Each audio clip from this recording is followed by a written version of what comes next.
আপনি দেখতে কালো, আপনি দেখতে অসুন্দর, তাই আপনাকে কেউ বিয়ে করবে না। আবার আপনার বাবা গরিব, তাই আপনাকে কেউ বিয়ে করবে না। এই কথাগুলো খুবই খারাপ একটা কথা। এই কথাগুলো যারা বলে তাদের মন কত ছোট হলে তারা এই ধরনের কথা বলে। আসলে জন্ম, মৃত্যু, বিয়ে এগুলো সব কিছুই আমাদের আল্লাহর হাতে লেখা। আল্লাহ যার কপালে যেটা রাখছে তার সেটাই হবে।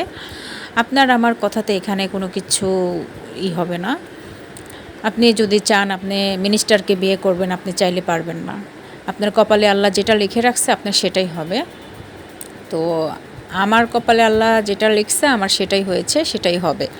সো আসলে কাউকে নিয়ে এভাবে কটূক্তি করা ঠিক না, কাউকে ছোট করে দেখা ঠিক না।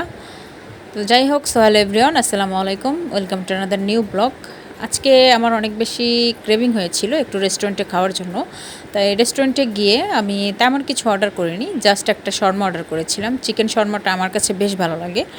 তো অর্ডার করে সেটা আমি পার্সেল নিয়ে বাসায় আসি, কারণ রেস্টুরেন্টে খেতে আমার আনইজি লাগছিল। বাসায় এসে এটা আনবক্সিং করে আমি তো পুরাই শকড, কারণ এরা ফ্রেঞ্চ ফ্রাইয়ের পরিমাণটা এত বেশি দিয়েছিল। আমার ফ্রেঞ্চ ফ্রাই খেতে অনেক বেশি ভালো লাগে। আর আমার প্রিয় যে সসটা সেটা হচ্ছে গার্লিক সস। এই সসটা আমার অনেক বেশি ভালো লাগে খেতে, আমি সেটাই খাচ্ছিলাম। এই রেস্টুরেন্টের নাম ছিল হ্যালাপিনো, এটা 7 নম্বর সেক্টর, উত্তরা। খুব সুন্দর একটা রেস্টুরেন্ট।